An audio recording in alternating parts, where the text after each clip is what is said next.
Hi. I'm Jeremy, as you may or may not know at this point. I'm the program director here at the Family Cafe. I heard that Elvis was here last night, so I don't know if you guys saw Elvis in the building, but I still feel like there's a strong spirit, strong sense of Elvisness here in the building. So I want to keep that spirit of Elvis alive throughout the year. Okay, so it's my honor and pleasure to welcome our Sunday keynote speakers, Doug Cornfield and Dave Clark. I'm just going to say a couple words about them before I let them get up here and tell you their own story. A couple really remarkable individuals. Dave Clark, he's traveled the world as a professional baseball player. He was contracted polio as a child and played baseball professionally on crutches, which is a pretty remarkable feat if you think about it. He's going to be up here to tell you his story, and along with Doug Cornfield, who is a parent of a child with a disability, and of course an author. Together they've put together a children's book called A Pound of Kindness. Some of you have received a free copy as you came in the room. It tells the story of an experience that Dave Clark had as a child growing up in Corning, New York, where one of his classmates kind of surprised him by arranging for his inclusion in a school activity. So it's an inspiring story. I'd like to welcome Doug up to the stage now to go ahead and tell you a little bit more about Dave and kick off the keynote. Thank you. Thank you, Jeremy. Am I on? Testing. Thank you, guys. It is a real privilege to be here, and it's also a privilege to get to do what I get to do. I travel with Dave Clark. We've actually became friends because my son Gideon, who's back here as well, was born with neither arm, and when Gideon was just a baby, I got to find out about Dave Clark's story. And because of that, I reached out to him, and he was able to help me as a father to understand how Gideon might be able to just overcome his limitations. And now, as business partners, we get to share that to a whole bunch of other people. And so before I bring Dave Clark up, I want you to be able to see just a little bit of his accomplishments that he's accomplished over the years. And here we go. The Dave Clark story is one of the most inspirational underdog stories you've probably never heard about. He's a baseball team owner, manager, and player. The odds of anyone doing all three are tremendous. But then again, Dave Clark has beaten the odds all through his life. At 10 months, Dave Clark was diagnosed with polio. And after spending a year at the Ithaca, New York Reconstruction Clinic, Dave Clark walked out using leg braces and crutches. What Dave Clark would do next would defy everyone's expectations. After perfecting the knuckleball and maintaining a rigorous training schedule, Dave proved to his teammates that he was not there on the team because of his crutches or a soft-hearted coach. He was there to play, and that's just what he did. When I was 7, I started playing, and it was a way of being accepted by my peers, and it was a way of getting out of the stereotype of being handicapped or whatever you want to call it. Dave proved himself as a professional pitcher in 1975 with the Indianapolis Clowns, America's last barnstorming baseball team, where he was awarded the Fireman of the Year award with a perfect record of 4 wins, no losses, and 20 saves. During this season, Dave caught the attention of Chicago White Sox owner Bill Veeck, making Dave a legitimate major league prospect. Well, in 75, I had a good year. It was probably my best year in pro ball. I had a 4-0 record and 20 saves and a good earned run average, but the next year wasn't so good, so we won't talk about that. You're building that year. Dave continued to participate in professional baseball as a coach, scout, manager, pitching instructor, and playing a behind-the-scenes role with the USA baseball team during the 1996 Summer Olympics in Atlanta, Georgia. Dave Clark is currently a motivational speaker, production consultant for Crutches to Champions, a movie of his own life story, and he continues to inspire organizing disability dream-induced sports camps with professional teams.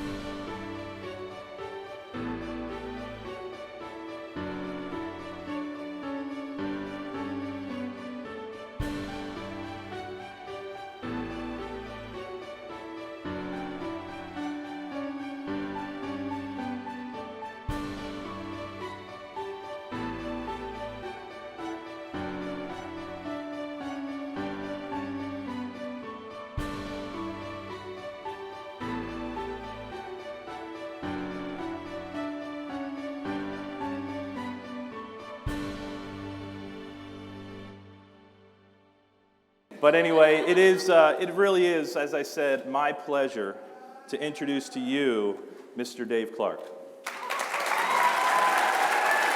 Thank you, Doug.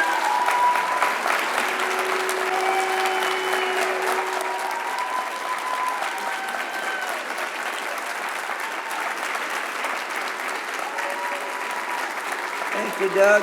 Thank you. Boy.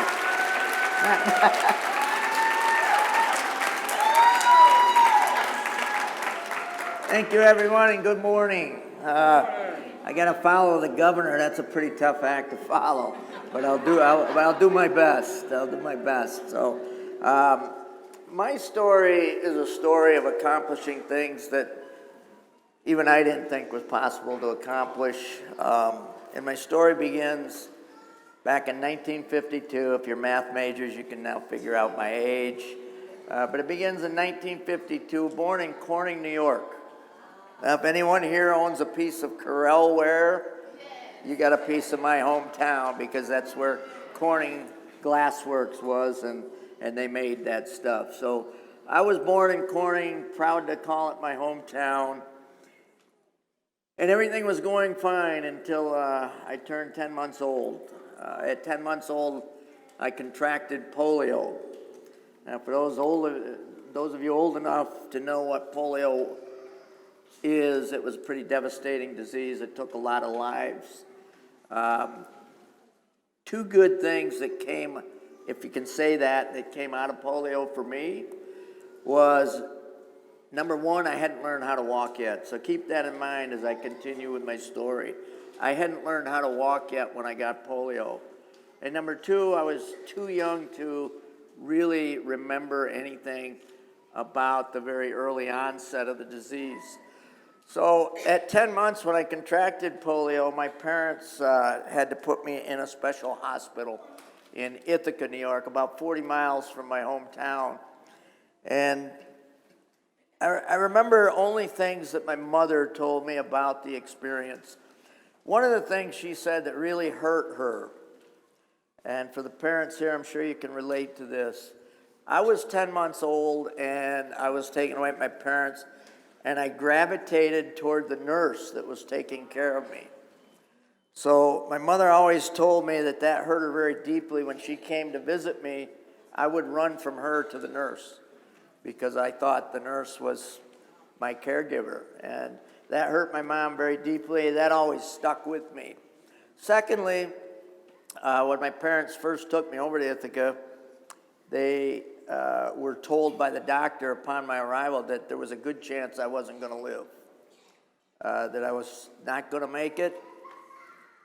And then a couple weeks went by, and I had another meeting with the doctor, and he said, well, they're going to make it, but he's going to make it, but probably as a vegetable, not going to have any use of his muscles, not going to be able to do much. 10 months later, about a year later, I came out of the hospital using crutches and braces to get around. Now, remember what I said earlier, I hadn't learned how to walk yet. So when I came out of that hospital using crutches and braces, that was my norm. That's how I grew up. I grew up with 4 feet instead of 2, which was really a benefit, I believe, for my situation. I had 2 crutches, 2 feet, grew up with 4 feet. 2 brothers, all the neighborhood kids, parents, nobody treated me any differently than anyone else got treated. So I didn't feel any differently until I got to grade school. When I got to grade school, and I'm sure a lot of people in this room can relate to this, when I got to grade school, I was suddenly made to feel different by kids. Bullying is not something new in our society. Bullying has existed as long as man has been alive, and I was bullied.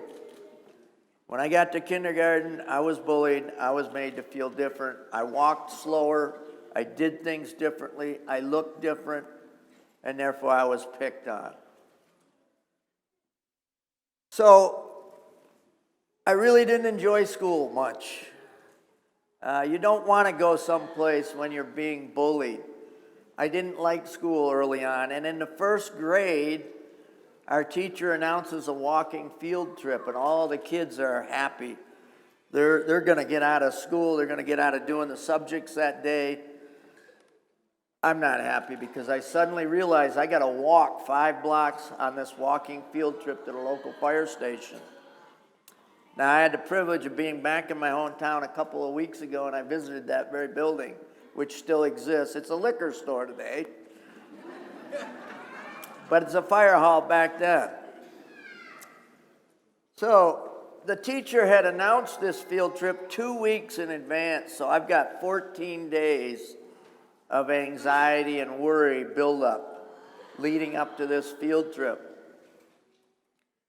Every day it gets worse. My anxiety builds, pressure comes on me, it gets worse and worse. And on the day of the actual field trip, I wake up and I go, Mom, I'm not feeling good. I'm really sick. I can't go to school today. Well, my mom was a pretty tough lady. She looked at me and she said, "You're not sick, get dressed, you're going to school." So I had to go to school.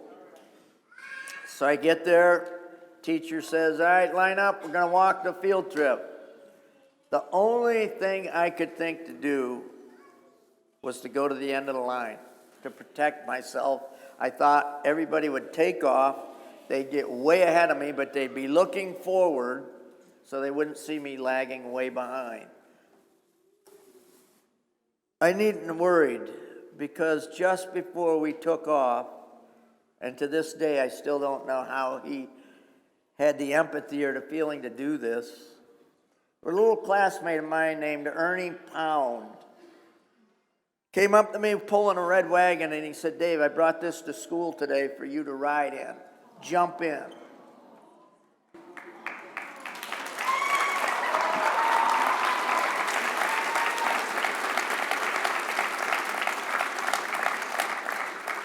So that little act of kindness changed that whole day for me. Suddenly, all the kids in the class wanted to take turns pulling Dave. And they all had a great time doing that, and I was included in the activity. And we all want to be included. Ernie moved out of town. His family moved after first grade, and I never saw Ernie again. And I'll let my business partner, Doug, conclude this story because it's a little bit touching, so get your Kleenex out. There you go. So Dave and I became friends back in 2000 when I found out about his incredible story. And being from a family where I was a scholarship athlete at the University of Georgia. I'd been around sports my whole life. My father was in the sporting goods world industry, and I was completely shocked that I didn't know about this man's story. And really, probably some of you feel like that probably today. This story is one story that I believe should be known. But I became friends with him because having a child born with such limitations, with neither arm developed, I wanted to find out from him what his parents did. Because I wanted my child to have those kind of successes if possible, at least not be held back. And one of the beautiful things that Dave started teaching me by example, he also started teaching me through his stories, is that his parents didn't hold him back. And so I really pushed him to write a book about his life story, and he had gotten with a writer and wrote this story. And because of the impact of the story you just heard about Ernie Pound, Dave had not seen Ernie for 45 years. Ernie's family left the Corning, New York area, and they'd never seen each other. And so one day I was rereading this book, and while I was basically just Dave's friend and he was a client of mine, I was at the Merrill Lynch office, I was helping him do some book signings. And I remember reading this book and reading chapter 2, and all of a sudden getting those goosebumps, as many of you probably just got hearing that story. And I got the goosebumps reading that story. And it triggered me during the book signings that I should find this guy. And so I sought to find an Ernie Pound. And guess what? I found an Ernst pound in the phone book and had one of those awkward phone calls.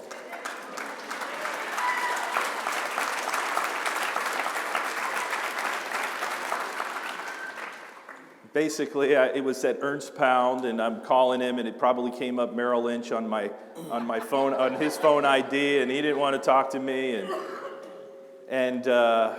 But you know what he remembered when I started telling him that he was thanked for something in a book? Literally, the words that Dave penned in here is, "Thank you from the bottom of my heart," after not seeing him for 45 years.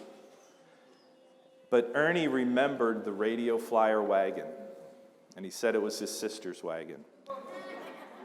And that was, as a 6-year-old, that's what he remembered.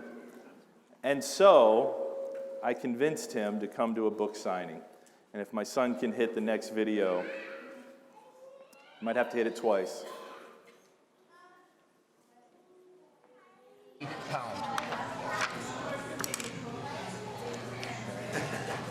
How are you, buddy? Hey, how are you? You know you're in there. Where are you now? I'm in Odessa. You're in Odessa. This is a surprise. You knew he was coming, didn't you? He did. You knew he was coming. He's quite a guy, Douglas. You found him. I can't believe it.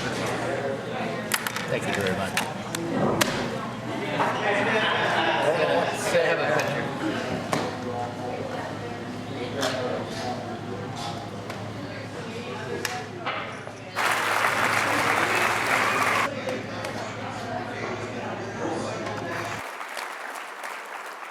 That story had so much impact on Dave. We wrote a children's book about it, for one. But even today, one of the reasons I share that portion is because he gets so emotional every time. And my wife happened to be with Dave's wife that day at the coffee shop that you just saw. And my wife, Camilla, who's over here, she doesn't want to raise her hand probably, shared with my wife, I believe, that it was the first time she'd ever seen her husband cry. And if you don't think an act of kindness can have that kind of impact, and now we get to share the story all over. And we didn't expect to do that, but it's an amazing story. We hope you enjoy the children's book, obviously, but we also want you to share that story, because kindness, in my opinion, is needed today in this society. I don't care.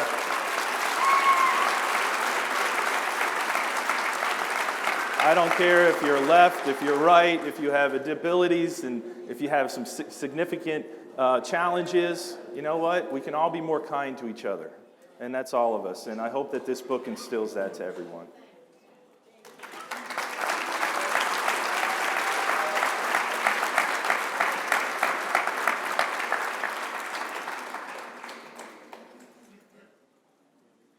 So, a couple of years later, same school, same chapter in this book. If you can imagine this is 1960.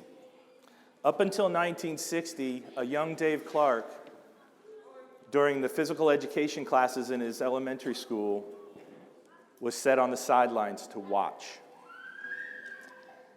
And the teachers would literally put a chair, and whether the activity was kickball or whether it was whatever the activity was that day, he would literally sit, his braces on, they were afraid he would get hurt or whatever the situation was, and he watched. And so he was conditioned, every time gym class or physical education class started, he would wander off to the side and sit in a chair, alone. But what happened in third grade, Dave? In third grade, we ended up having a new gym teacher, and I wouldn't be up here speaking to you today if I hadn't had this teacher. Shows the impact that one individual can have on someone. His name was Mr. Snetchler, and he was a military man. As a third grader, I thought he was the meanest SOB going. But I now realize he really wasn't. He was a great guy. So in third grade, as Doug said, I was conditioned the first 3 years of school to go to the sideline when we started our activity in PE class. In third grade, the first time I had him, he called the class together. He said, "This is what we're doing today." He clapped his hands. He said, "Let's go." I turned and I automatically started to the sideline. There was no chair. But I kept going because I was conditioned, and I took a couple of extra steps and I heard this, "Where do you think you're going?" And I turned around shaking, and I'm going. He goes, and he said this, and I'll never forget it.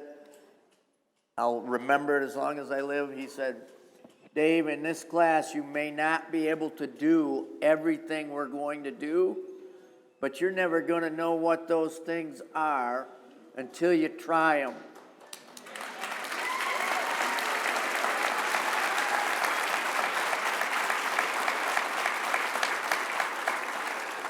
And he said, "You are going to try everything that we're going to do in this class this year." Now, the activity that particular day was climbing the rope to the ceiling. Yeah. So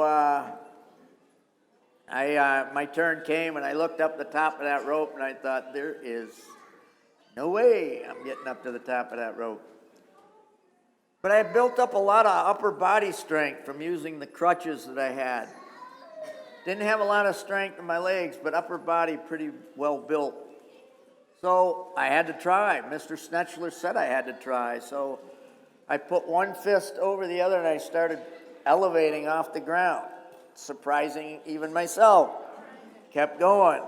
I got about 3/4 of the way up, and I tired out. And I stopped, and I just held on for dear life.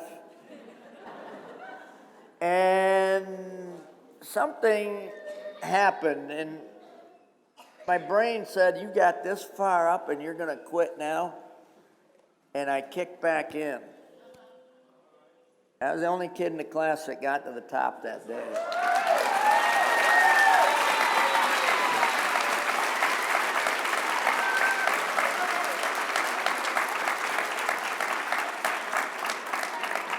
Now, that's all good, but I had a big problem. Now I had to come down.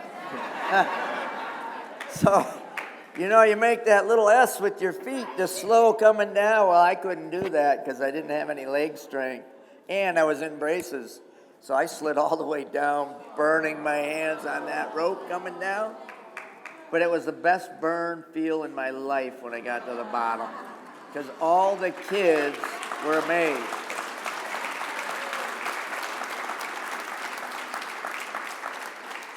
Now, Mr. Snetchler, to end that story, he gave me a free ice cream bar as the only kid in the class. First pro payoff, so I figured I better keep doing this stuff. So Mr. Snetchler started me dreaming. The next activity we did in his class was baseball. And I found out I had some pretty good hand-eye coordination for the sport. And he got me dreaming, as all of us do. We all have dreams. And he got me dreaming that dream of every kid. I want to play professional baseball. My dad helped nurture that dream. He worked 3 jobs to keep the family fed and clothed. And as a parent today, I don't see how he had time for me. But I can remember, and I relived this 2 weeks ago, the very corner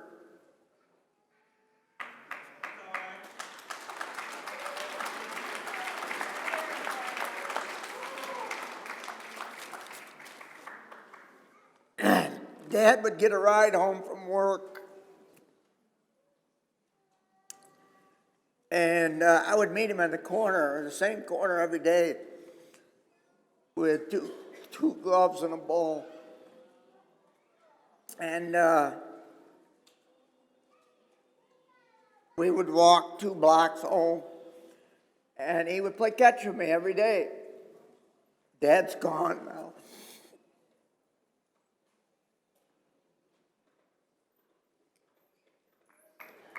But he would play every day, catch with me. And one particular day, we had a crushed stone driveway. And one particular day, he was throwing pop-ups and I misjudged one that hit me right in the middle of the head, knocked me down. I'm in the stones. I'm like a snow angel in the stones. And he starts walking toward me, and I think that he's going to say, all right, that's enough for today. But he came down, and I had a little blood on my elbows and everything. He picked me up, and he patted me on the back. And he said, let's try that again. So that taught me a couple things. One, you get knocked down, you get up. And life is about getting knocked down, because we're all going to get knocked down at some point. And we better be able to get back up. It's how you get back up that counts.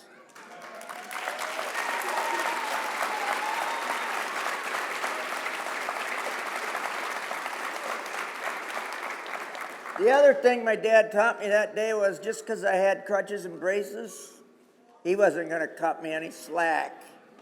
Wasn't going to cut me. I didn't get a free pass in life just because I had some limitations, and that's what that taught me as well. So my dream began there with my Mr. Snetchler, with my dad nurturing it, and I started playing Little League Baseball. I started playing baseball all the way up through, along with other sports. And when I got to be about 14 or 15, I realized I really did want to try to continue to play professional and go play professional baseball. I didn't realize how absurd that dream is. As I look back today, pretty absurd. So I was afraid to relate my dreams to my own family. The first person I revealed it to was my grandfather. I told him what I wanted to do, and he said, Dave, why don't you get a real job at the Corning Glassworks, safe and secure? Well, I decided to go against his advice because I wanted to see what my potential was. And I encourage everybody in this room, don't get sidetracked by someone else telling you what you can and can't do. Find out for yourself what that is. So I continued to prepare for what I would hope to be a shot at playing professional baseball. And I prepared myself with no guarantee that I would ever get the chance. I think that's pretty important too. You've got to gamble. If you want to reach a goal or a dream, you've got to prepare for reaching that goal and dream, whatever it is, without getting a guaranteed opportunity. So I was willing to do that. And I did get one shot. I got one shot by the Pittsburgh Pirates. A scout named Art Gaines.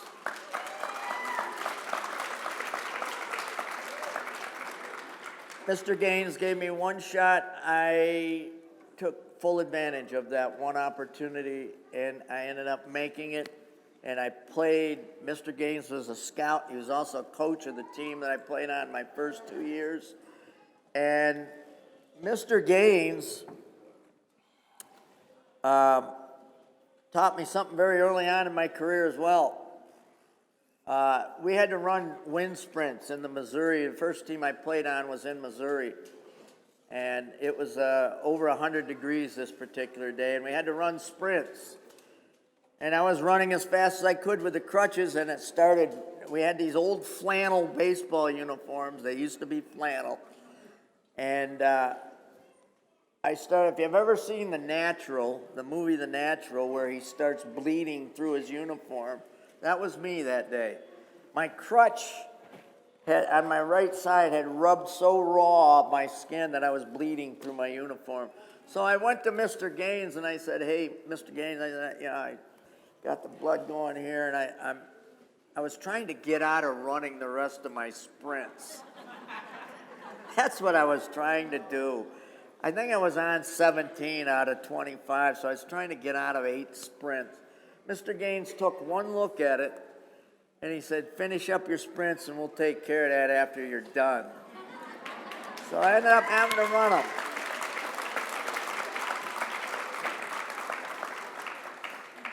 And I want to relate one other story.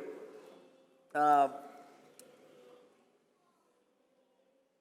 not only played, but at the same time, I was hired as the first baseball coach ever at Corning Community College in Corning, New York.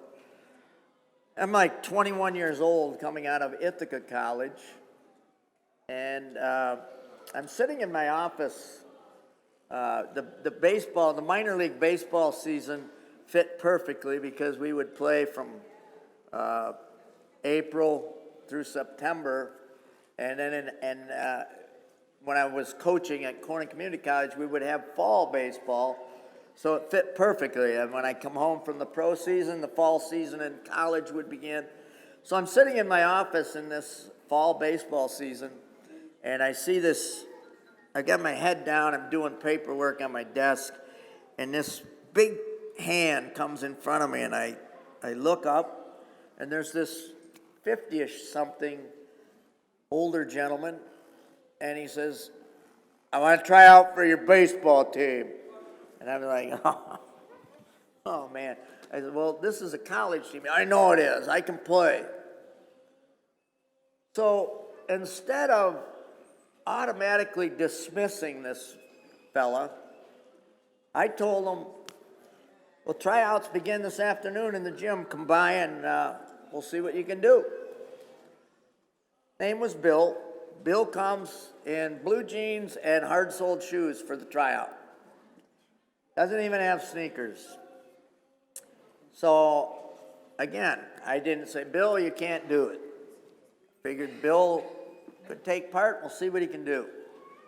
I wanted to see Bill's potential before I automatically threw him out the door because of the way he looked.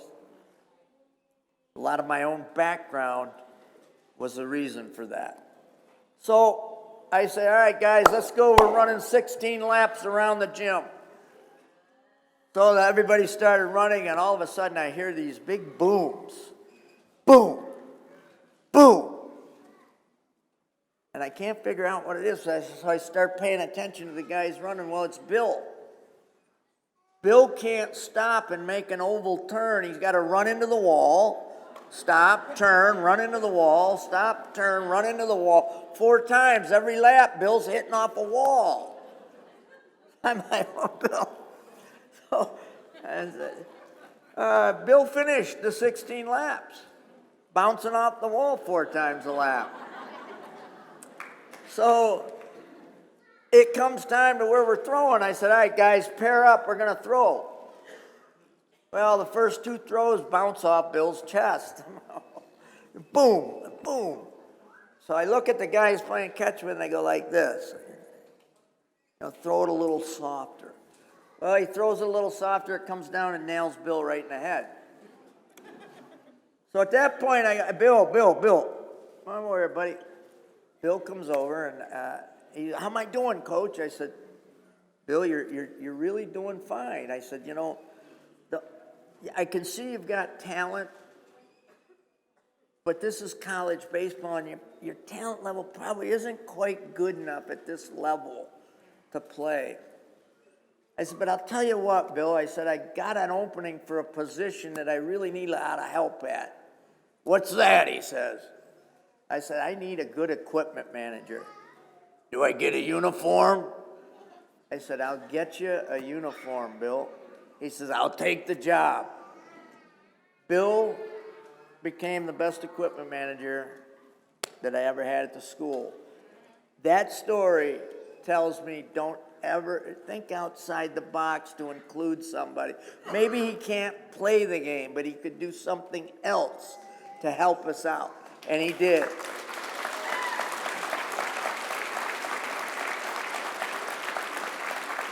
We think we got time on. Yeah? Mom's story. When I am now in the scooter because of post-polio, which nobody really knew anything about until the 80s. I certainly didn't. But I now have post-polio, and I use the scooter more and more, and the crutches less and less. Post-polio is what made me, one of the main reasons I retired as a player in 1988 as an active baseball player. Really tough to do. So I stepped away from the game in '88 as a player. And I went to my parents' house one day and was sitting there in the chair, and my mom handed me this envelope. And I looked at the envelope and I thought, this is dated 1971. Postmarked 71. She hands me this envelope, and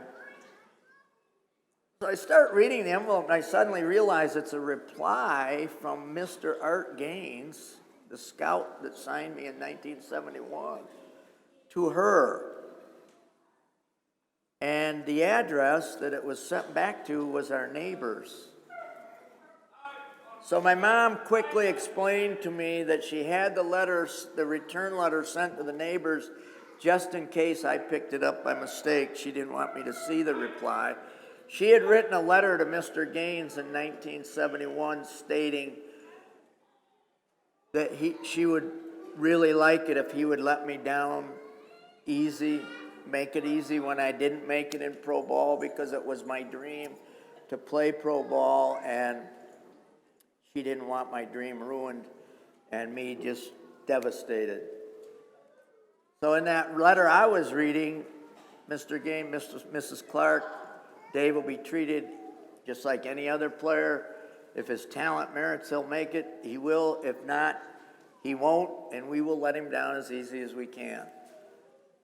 And my mom looked at me with tears in her eyes that day, and she said, "How could I have ever doubted you?"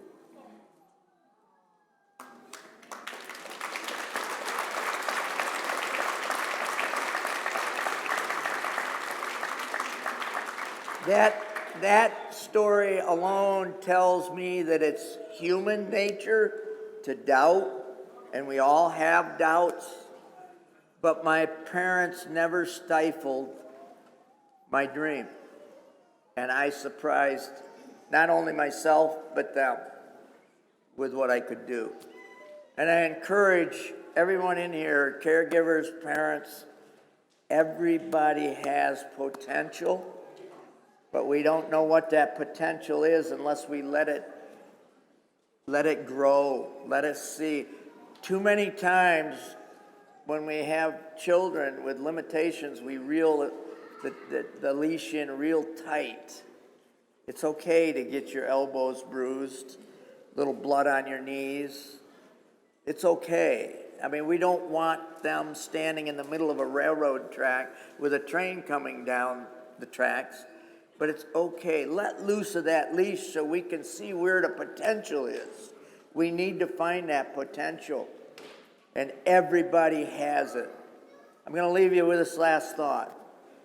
Whatever it is that you do and you dream for, you aspire to be, give it all you got, because there's no dream that's impossible. Thank you.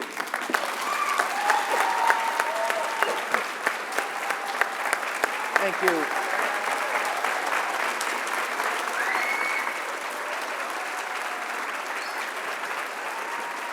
Thank you.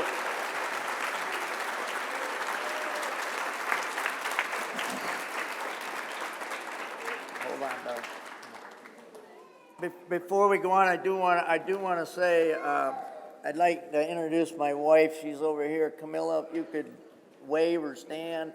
And my son Trey is over there. Also, my cousin Jim is over there.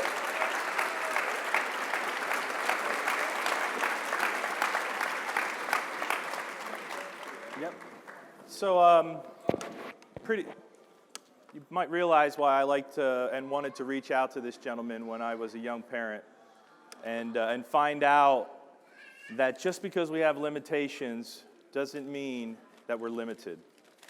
And Dave's been a huge example for me as a parent. I got to meet his father. I never got to meet his mother.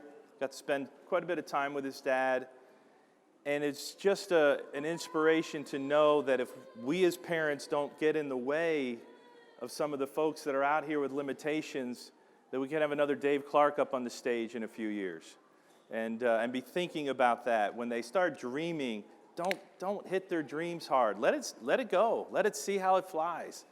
And we might see some incredible things that come out of this room, and I hope that's what happens. So, very good. Thank you.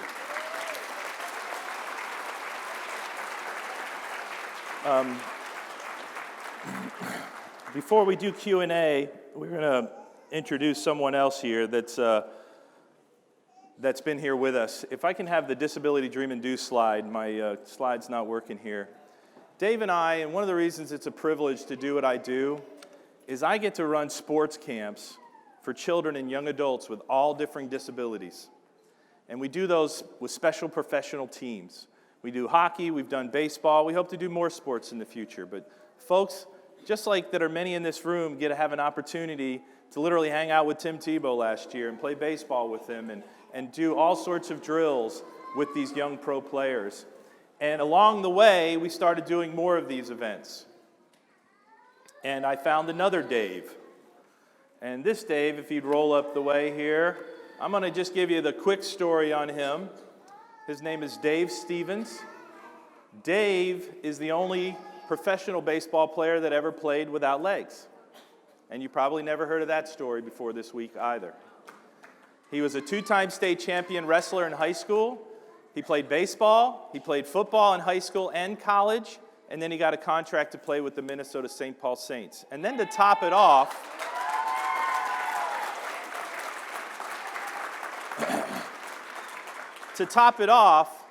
he went to work with this company called ESPN for 20 years. And he's a 7-time, not one time, but he's a 7-time Emmy Award winner with ESPN. And so let me welcome to the stage Dave Stevens.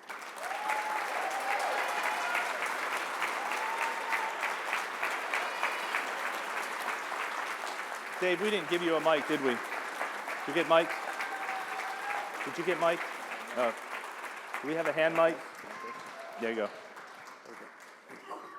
And what I'd like Dave to do, if he would, is just talk for a moment about our disability baseball camps, and then we want to leave up to questions, whether it's about the camp, questions of Dave, questions for me as a father. But Dave, just tell us what D3 Day means to you. Well,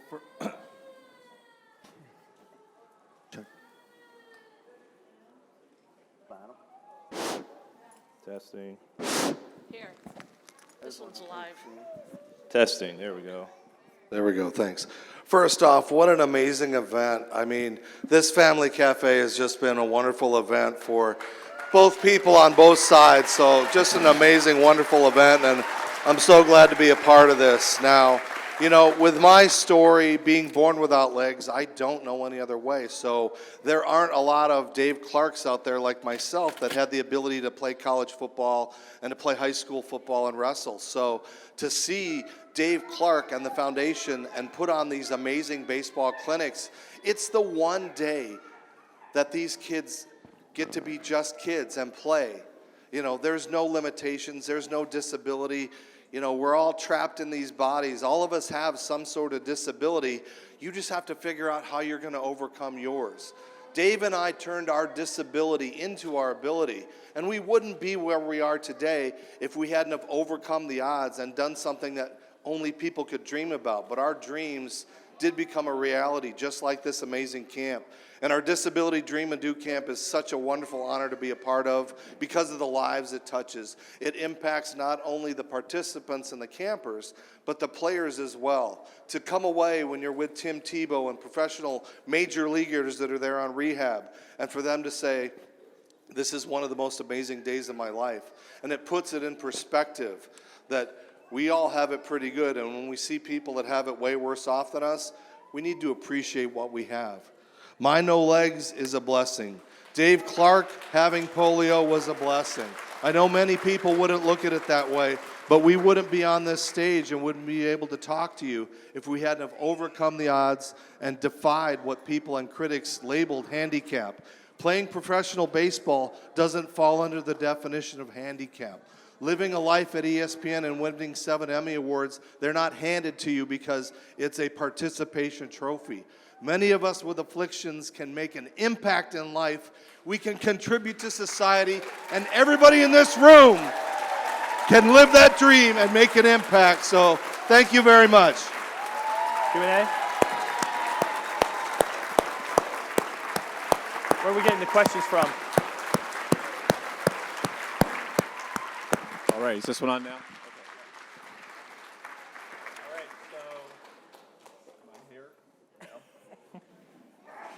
Question. How about this Where one? There we go. Oh, there we go. Okay, so we're going to go ahead and do questions and answers. Lori's here with a microphone, and is Star out there somewhere? Where is she? She ran away. Here, come get your microphone, Star, so you can do this instead of me. So if you have a question, just go ahead and put your hand up, and we'll find you.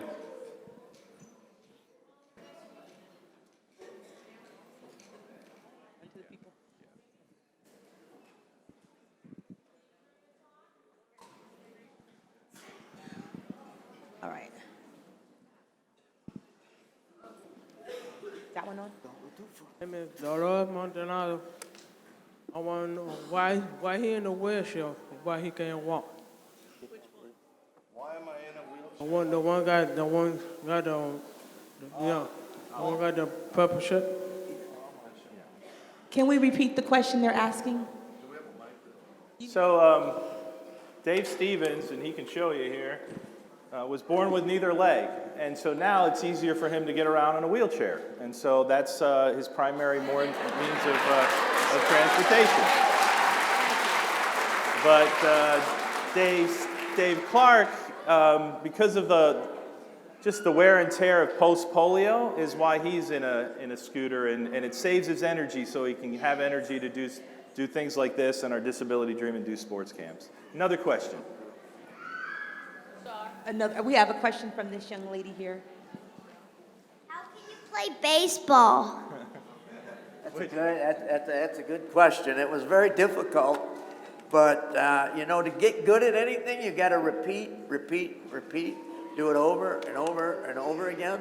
So I just found a way that worked for me with my strengths, and kept repeating it until I got to the goal I wanted to get to. Here we go. Is there an age limit for the camp? No, we don't put an age limit on the camp, actually. We call it a camp for kids, but we've had I think the oldest was maybe 62. Well, 63. no, we've had some participants older than Dave, so we won't tell you what that age is. No, we don't put any limitations on the age, and from my perspective as a parent, it's as much for the parents to get to meet these two guys to my right, and to hear their stories. So we don't put any limitations on that for age. Yep. My name is Crystal Sims, and I live in St. Lucie County.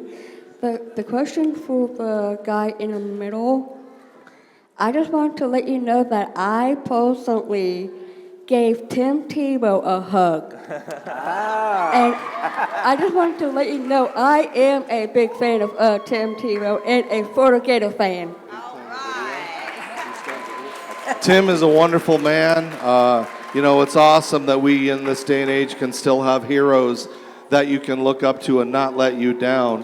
There's a guy like Tim Tebow who's just, loves God and thanks everybody, every day for what God has given him. And I have no problem, like I said, not having legs has been my blessing. I wouldn't want to be born any other way. I love who I am. I'm comfortable in my body, and everybody in this room is the same way. So.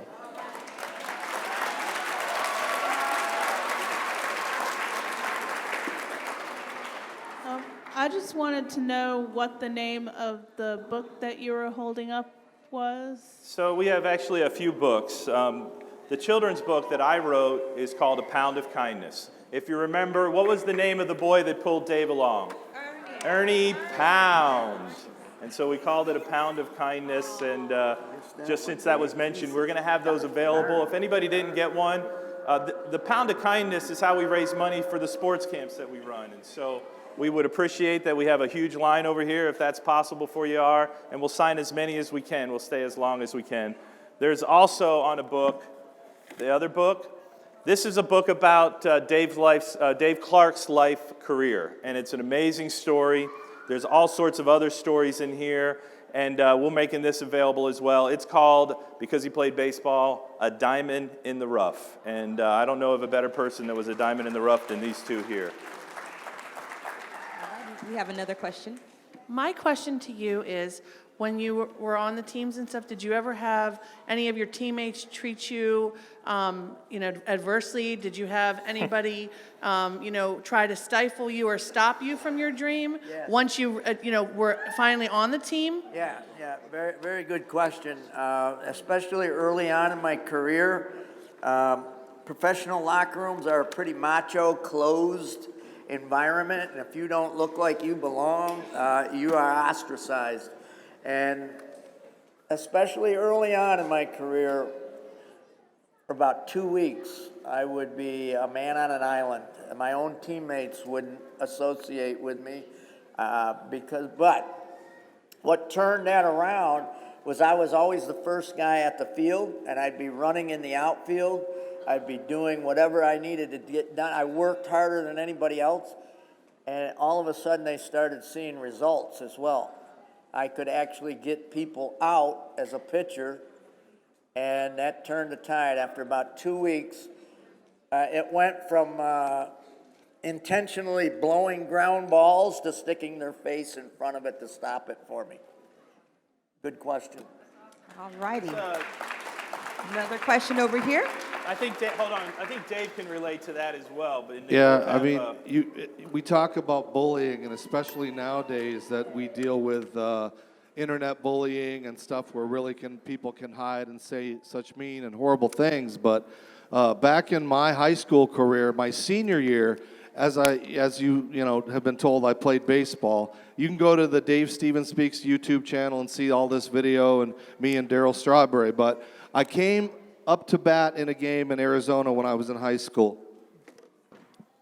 My senior year, I come up to bat with the bases loaded. We're playing our rival, Parker, Arizona. This is for an opportunity to go to the playoffs in the state of Arizona. So I come up to bat, and I walked a lot. Obviously, any pitchers in here would know I have a pretty low strike zone. But I walk a lot, but I also hit. I played right field. I was a player. I was participating every day as a starting player without legs. So I come up to bat, and there's this gentleman behind me, a big heavy-set guy. Picture a T-shirt with yellow armpit stains and gold chains and hair just popping everywhere, just a big Italian-type looking gross guy. He starts screaming, "This is cheap baseball. He's a freak. He shouldn't be allowed to play. This is wrong. He's not up there to hit. He's an accident. He shouldn't be allowed to do this." And I'm watching these parents slowly slide away from this guy. And I look at my coach, and I'm like, "Coach, what do I do? What do I do?" And he says, "Get up in the bat and hit." So I get into the plate, and this guy is still screaming what he's screaming. And the first pitch, obviously, boom, in the dirt, right? But we have the bases loaded, and I'm like, right, not this time. So the next pitch, never forget it, right here above my head, eye level where I like them, something inside of me said, "Not this time." And I crushed that ball.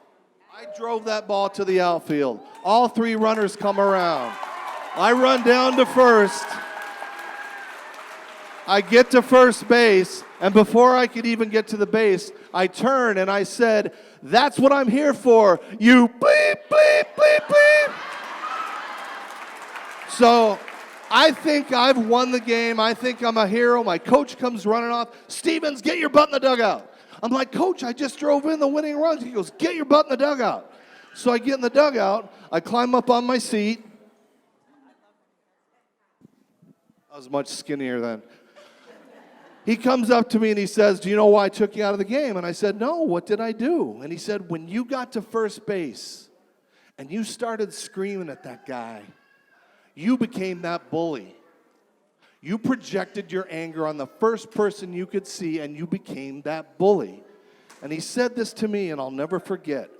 Always walk the talk. Always act like you've been there before. We're all stared at. Everybody looks at us every day. We are rock stars because people stare at us because of our afflictions. Have a Teflon. Let people see that you are a superhero and that you can do anything in life. So when people stare at you, make fun of you, don't scream at them, don't turn it on them. Just take it inside in pride and live your life and give your gifts to the world.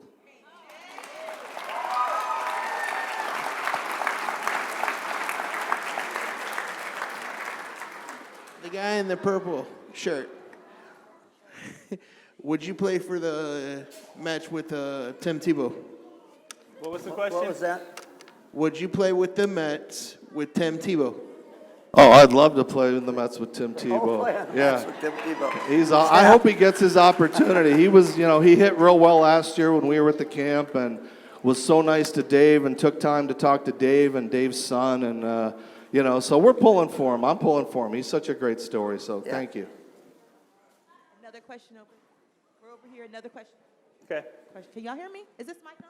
Not very Hello? well. Number 4. Is it on? Hello, hello, 4. Number 4. Is it up? There we go. Thank you. Number 4. All right. Thank you. Here we go.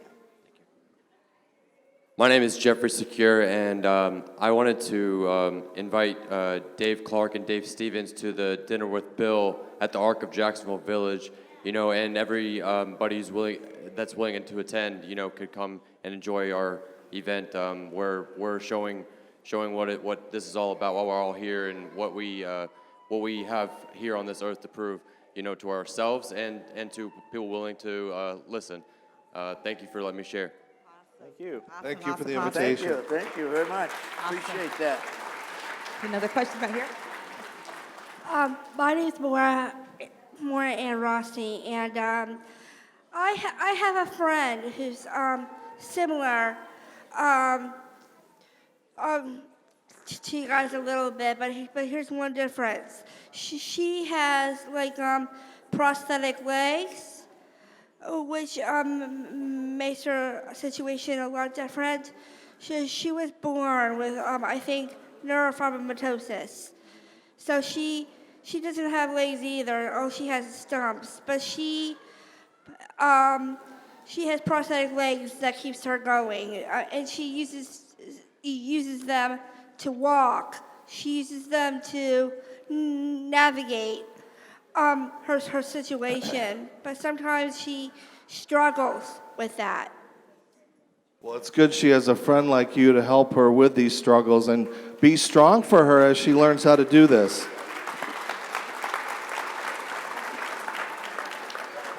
Green in the back. Is anybody getting to that poor guy in the back in the green?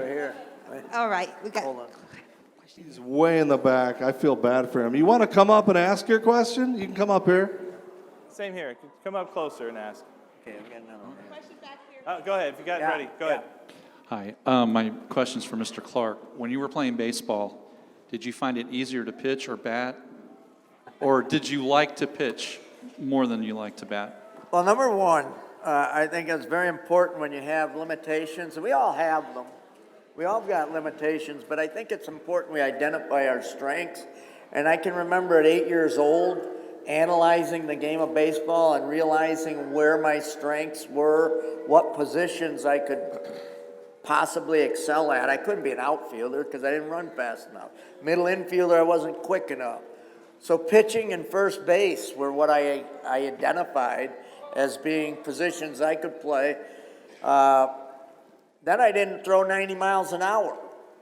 So, and this is something I didn't add in my little talk, is that at about 14, I realized to reach my dream, I have to think outside the box again. What can I do to draw attention to myself and be successful as a pitcher? I developed a knuckleball. So I started throwing a knuckleball against a brick wall over and over, repeating the same thing with different grips, different arm angles, different release points. I found out what worked for me, and I took that and rode that pitch in. To answer your question, I loved batting, but I was 11 seconds to first base, so I was thrown out from left field on base hits more than once, put it that way, because the average time to first base is 4 seconds. I was 11.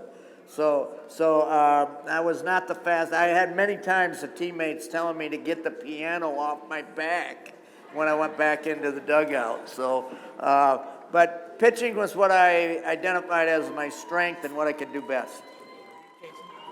All right. Jason, you were so patient back there. What's your question? My question is, how many years have y'all been doing this? you go. Thank you, Jason. Good question. Thank you. Good question. So, I met Dave back in 2000. We've known each other for 19 years. Too long. Too long. Yep. And basically, Dave has been doing this kind of thing with the disability sports camps really since he owned and managed teams and before that. Before that. So that goes literally all the way back to probably the 70s, 1970s would be a good guess. You know, the thing, go back to the Ernie Pound story, the empathy he showed, I think it opened up myself to empathy. I realized when somebody was alone eating at a table at school, go join them, because they need somebody there to support them. And the empathy began very, very early in my life because of Ernie Pound and the kind act he did for me. And so as a player, I realized how fortunate I was to be at the level I got to.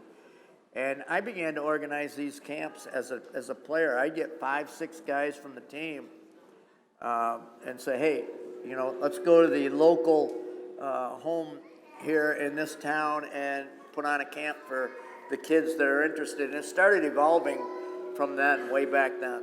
And the very first one I did in my home area was for disabled veterans. We did it at a VA center, and they loved it. They loved it.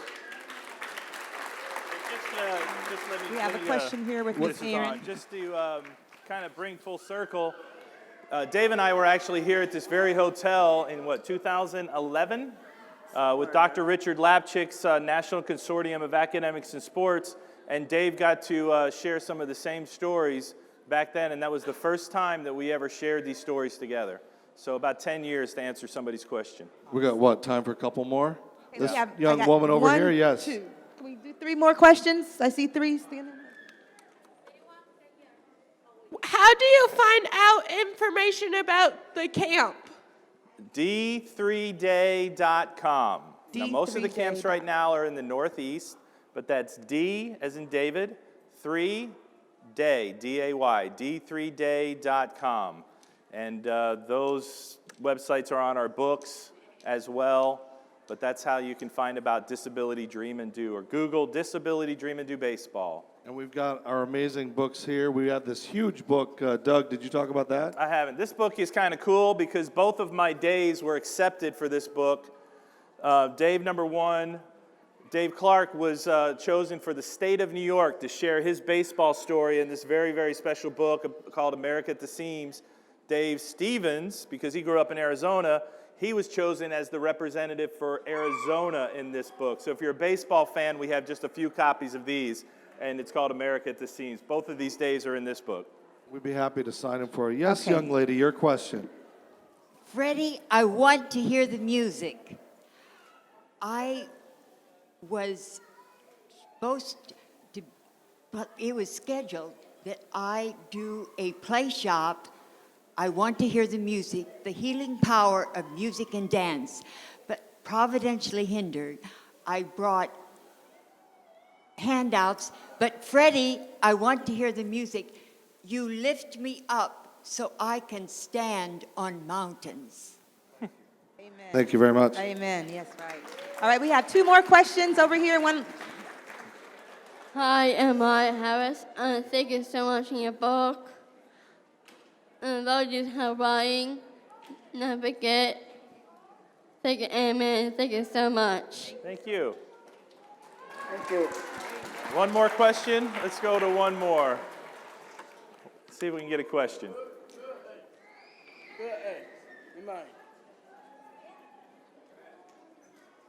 To To interpret? He just wanted to tell you what room we stayed in, 2-8. All right, very good. But I do 2-8. have a question. Okay. Okay. To both of you guys, what is your advice to overcoming obstacles to your dreams? And 3 or 5 easy steps. 3 to 5. There we go. We could write a book.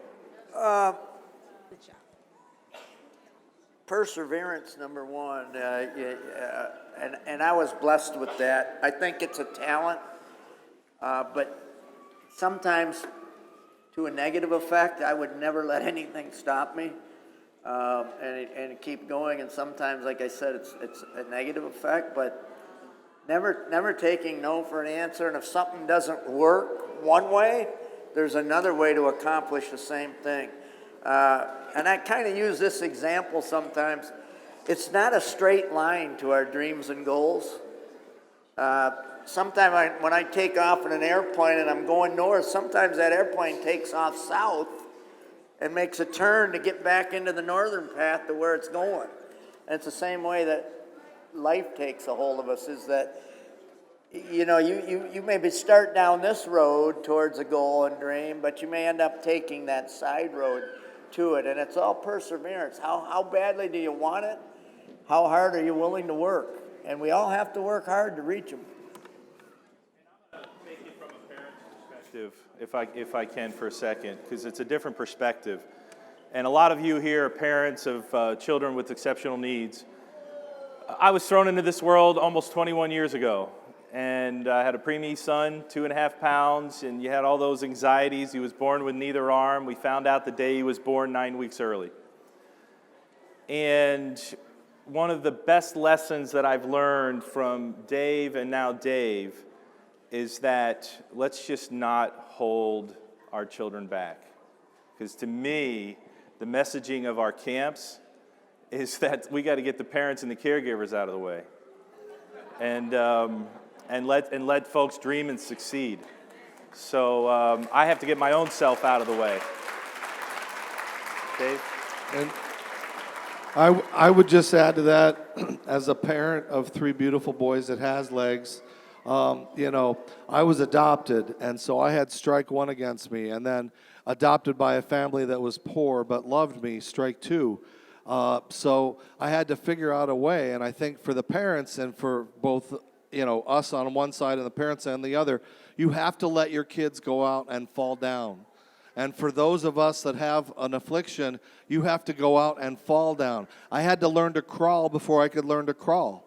So we have to figure out the ways to try and fail, because you don't get the successes in life if you don't try and fail. I don't have far to fall down, but I did fall down a lot in life. So parents, don't hold your kids back, and kids, go shoot for the moon. All right. Thanks very much. I think that's a great note to end on. Thanks, Doug. And Dave, we really appreciate you being here. That was a great job. Give them all a round of applause, please.